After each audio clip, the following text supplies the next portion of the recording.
এই যে ফেব্রুয়ারি মাসে ইলেকশন করার কথা বলা হচ্ছে, আইন কোথায়? Where is the law? কোন আইনে নির্বাচন হবে? এগুলো ভ্যাকুয়াম ফিল আপ করতে হবে না? না বুঝেই তো বলতেছে 106-এর অধীনে এই কথা বলছে। এই কথা বললে আইনি ভিত্তি কী? কোথায়? কোন অর্ডিন্যান্স হয়েছে? কোন প্রক্লামেশন হয়েছে? কোন প্রক্লামেশনের ভিত্তিতে ঐকমত্য কমিশন কাজ করছে?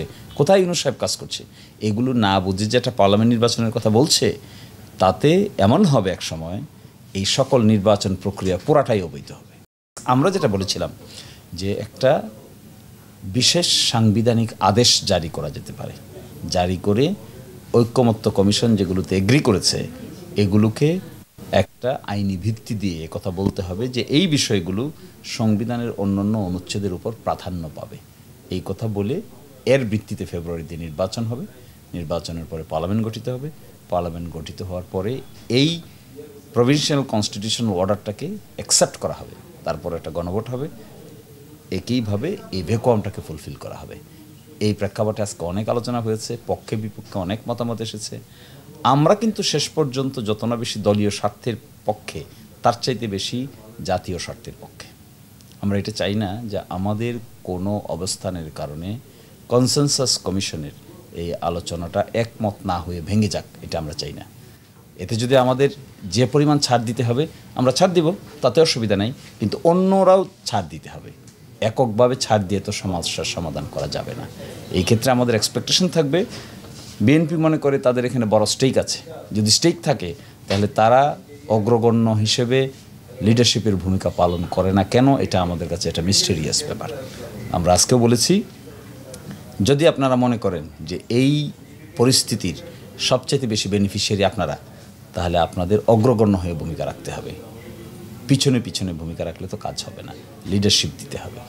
এবং এখানে এটা ক্রাইসিস হচ্ছে, এই ক্রাইসিসটাকে মোকাবেলা করাটা জরুরি।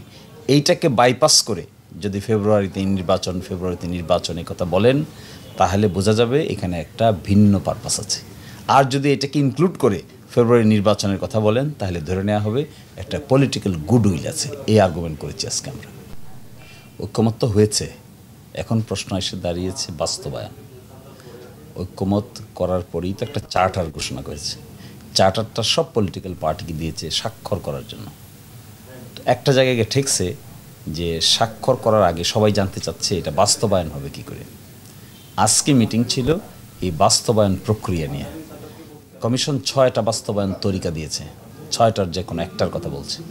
একটা বলেছেন যে তারা এটা অর্ডিন্যান্সের মাধ্যমে হবে, একটা বলছেন রাষ্ট্রপতির বিশেষ আদেশের মাধ্যমে হবে, একটা বলেছেন যে প্রধান বিচারপতির কাছে 106 অনুচ্ছেদ অনুযায়ী রেফারেন্স পাঠিয়ে হবে, একটা বলছেন পরবর্তী সংসদ এসে করবে, এবং আরেকটা বলেছেন যে পরবর্তী সংসদ এসে এটাকে বলে কনস্টিটিউয়েন্ট অ্যাসেম্বলি, অর্থাৎ সাংবিধানিক পরিষদ গঠিত হবে, সেইভাবে হবে।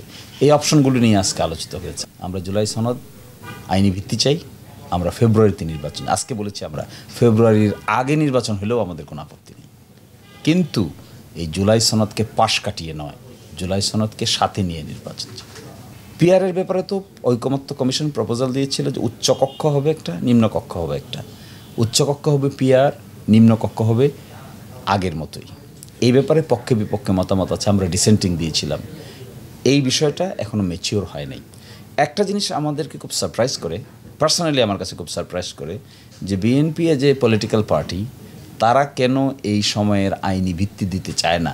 এটা একটা মিস্টেরিয়াস ব্যাপার, এটা অনেকটা রহস্যের জন্ম দেয়।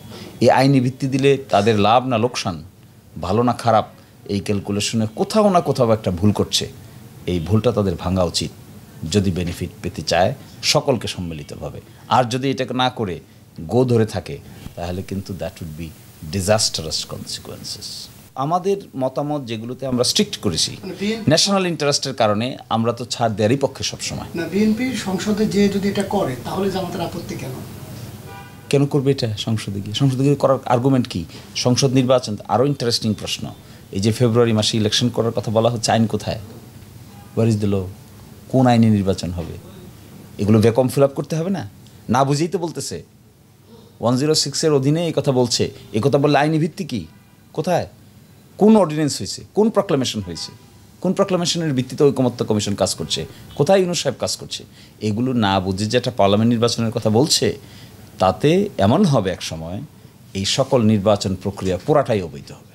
আমরা তো শুরু থেকে আর্গুমেন্ট করেছিলাম এই সরকারের ভিত্তি কি, জনগণের ইচ্ছার বহিঃপ্রকাশ। এটা ঘটেছে কবে?